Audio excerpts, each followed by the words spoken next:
everyone. Welcome to Taking the Bar, the show where lawyers and lawmakers talk about law and politics, tell us a little bit about themselves, all while we're having a drink at a local bar. My name is Matthew Mobilio. I am an attorney at Mobilio Wood, and our guest today is Enid Santiago. And Enid, she is an Allentown resident and community activist. She is the co-founder of Self Lehigh Valley, a nonprofit organization that is that helps women in the Lehigh Valley re-enter society after traumatic experiences, including from domestic violence, homelessness, and incarceration. And she's a candidate for the Pennsylvania State Legislature in the 134th House District. Enid, welcome to the show. Hi, thank you for having me. Thanks for coming. We're here at Blended in Allentown, blended by Bru Daddy. They've kindly allowed us to take over the bar here at Blended. And this is our bartender, Eric. He's a general manager here at Blended. Eric, what are we having here today? This is the Isla Bonita, and Matt will be having a Bru Daddy's Haze Daddy, our flagship IPA. Wonderful. Thank you. Very welcome. Cheers. Cheers. Needless to say, I already sipped my first. Couldn't wait. This may or may not be our first drinks of the evening. That will be our secret. Yes. Oh, excellent. Everything that Bru Daddy makes is awesome. Thank you so much. All right, Enid, you ready for some tough questions? Let's go. All right, great. Being said, what do you think some of the biggest challenges that the city of Allentown faces over the next 5 to 10 years? Housing. Literally, the housing crisis is going to be horrific. It is only going to get worse. We can no longer find affordable housing. We have so many people. I mean, my phone, at least once a day, I get one phone call, somebody telling me, Enid, do you know of anyone that is renting? I can't afford to live here. You know, landlord just raised my rent $300. So definitely it's going to be housing. We are going to see a housing crisis much worse than what we have right now.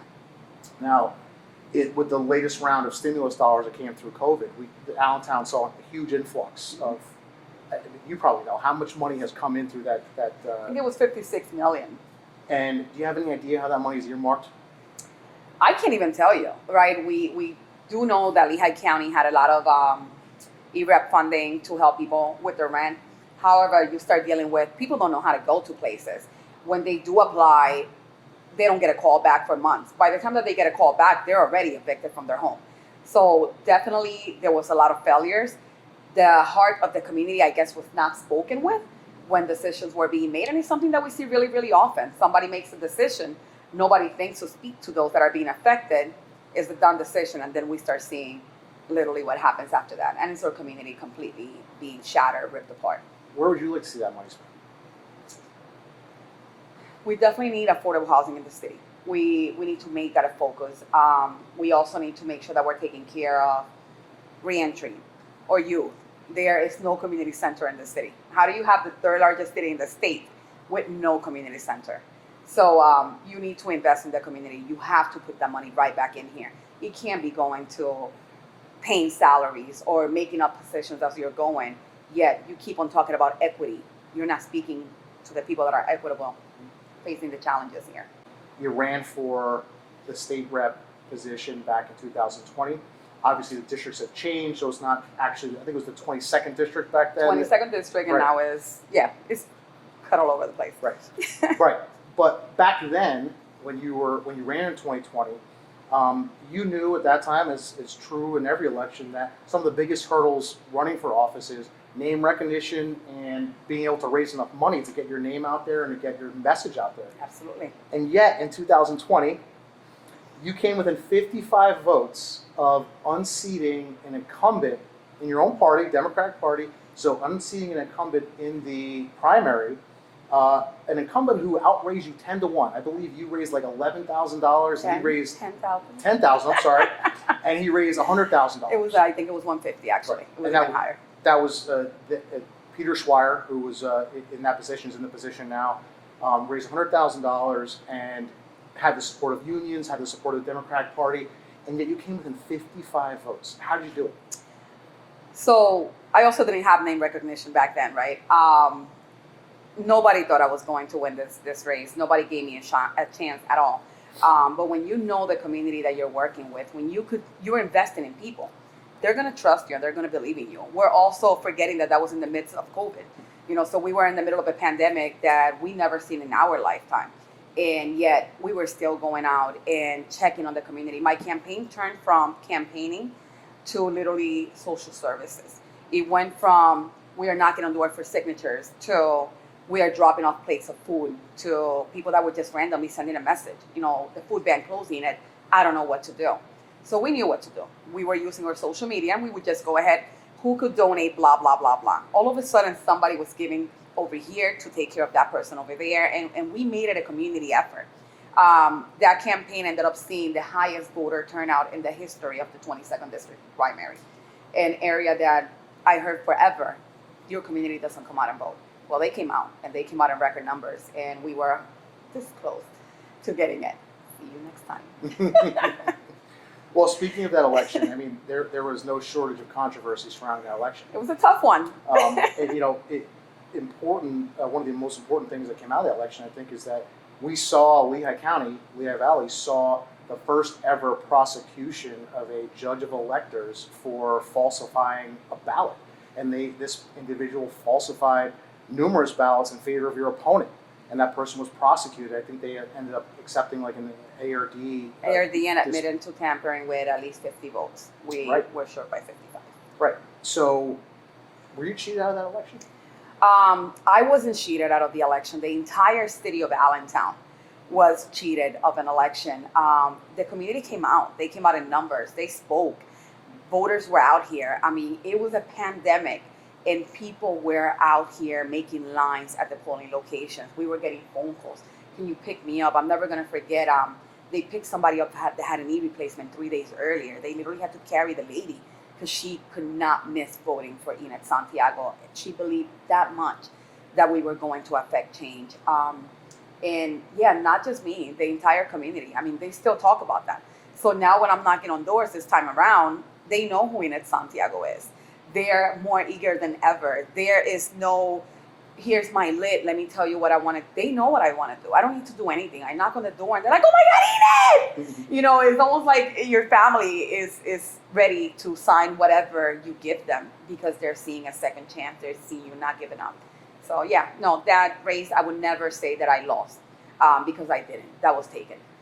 So with that being said, I mean, you're looking forward to the next election against the same opponent. Uphill battle again. With presumably the same supporters and the same, I don't want to say shenanigans, but the same potential for backroom deals and that sort of thing. Do you have faith that this next election is going to be fair? So they already blocked me from Van Access. I don't think I told you that yet. If you could explain to Van will be is a voter builder website that the Democratic provides to anybody that is running for office. Since I'm running against a state incumbent, I was told for the second time in a row that they will not be providing me that service, even if I pay for it out of my own pocket. And just to be clear, that service is something that identifies where the actual voters are in your district. Every voter in the district, whether you're a Democrat, an independent, or a Republican, so you would know exactly what door to go knock on to make sure that you get elected. I didn't have that the first time around either. So I'm not surprised. We applied for again just to see what happens. So when they denied it, it was like, oh, here we go again. Let's go. Do you feel like the deck is stacked against you? Yes, it absolutely is. So the deck is stacked against me completely. I was cut out of my old district, so now I have a brand new district. I have a lot of new voters. I will be representing the city, the Bureau of Emmaus, and part of Salisbury. So it is definitely a whole different market. However, Emmaus is very progressive. So I cannot wait to start engaging with that community. My focus has been Allentown, simply because I'm always fighting for equity, right? I tell everybody, I'm here to represent everybody. I'm just looking for equity for a community that has been left behind time in and time out. Nonetheless, my team of volunteers speak on their own. I mean, it's an extremely diverse group of individuals that believe in me and that understand why I'm doing this. So yeah, it's definitely stacked against me, but we're ready. I was race fighting, so I didn't have a choice but to be a survivor my entire life. But we're ready. Go. So your opponent, Peachwire, I know this isn't a question that we had talked about ahead of time, but I don't think it's any secret that he is enjoying the drink. Oh, let me take another sip. That is delicious. Yeah, cleanse the palate over here. La Isla Bonita. When you guys come down here, you have to ask for La Isla Bonita.